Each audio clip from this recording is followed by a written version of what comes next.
আসসালামু আলাইকুম সবাইকে। কেমন আছেন সবাই? আশা করছি আল্লাহর রহমতে যে যেখানে আছেন সবাই ভালো আছেন এবং নিরাপদে আছেন। আজকে আপনাদের সাথে খুবই মজাদার এবং হেলদি একটা বিফ রাইস রেসিপি শেয়ার করব। এটা আপনারা চাইলে বাচ্চাদেরকে লাঞ্চেও দিতে পারেন, টিফিনেও দিতে পারেন। তো চলুন শুরু করা যাক রেসিপিটি।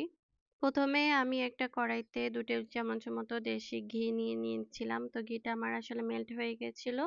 তখনই আমি ২ টা মিডিয়াম সাইজের পেঁয়াজ নিয়ে নিয়েছি। সেগুলাকে একটু গোল্ডেন ব্রাউন করে ভেজে নিব। তারপরে আমি ১ টেবিল চামচের মতো রসুন আর ১ টেবিল চামচের মতো আদা দিয়ে দিব।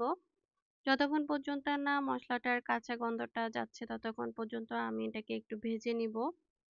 আদা রসুনের কাঁচা গন্ধটা যদি থেকে যায় তাহলে আসলে রেসিপিটা ভালো হয় না বা যেকোনো রান্নার ক্ষেত্রেই তাহলে খেতে ভালো হয় না। তো আমি এটাকে ৩-৪ মিনিটের মতো ভেজে নেওয়ার পরে পরিমাণ মতো লবণ দিয়ে দিচ্ছি। খুবই সামান্য পরিমাণ আমি লাল মরিচ দিয়ে দিচ্ছি। আর কালারের জন্য হালকা একটু হলুদ দিয়ে দিচ্ছি। এটা আমরা খুব বেশি কালারফুল করব না। তো আমি সেগুলোকেও আবার একসাথে ভালো করে ভেজে নিচ্ছি। হলুদের আর মরিচেরও একটা কাঁচা ফ্লেভার কিন্তু থাকে। তো আমি এখানে প্রায় ৩০০ গ্রামের মতো গরুর মাংসকে কুচি, কুচি করে কেটে নিয়েছি।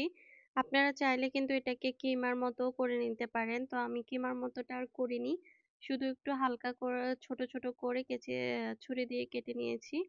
তারপরে আমি এখানে ২ টা কাঁচামরিচ দিয়ে দিচ্ছি। আমার কাছে ফ্রোজেন গাজর ছিল সেগুলোকে দিয়ে দিচ্ছি। তারপরে ফ্রোজেন বিনস ছিল সেটাকেও দিয়ে দিলাম। তারপরে এখানে বরবটি দিয়ে দিলাম। আপনারা ফ্রেশটাও দিতে পারবেন। আমার কাছে যেহেতু ফ্রেশটা ছিল না আমি ফ্রোজেনটাই দিয়ে দিচ্ছি।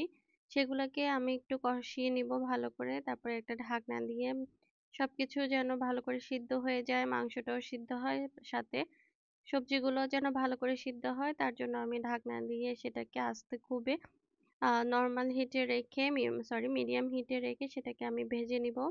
মাংসটা যখনই সিদ্ধ হয়ে গেছে এবং সবজিগুলোও সিদ্ধ হয়ে গেছে তখন আমি এটাকে চেক করে নিয়েছিলাম।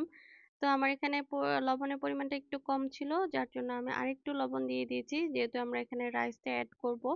তো যার জন্য পরিমাণের চেয়ে এখন এখানে হালকা একটু লবণ বেশি লাগবে। এতে করে যখন আমরা ভাতটা এড করব তাহলে সেটার সাথে অ্যাডজাস্ট হয়ে যাবে।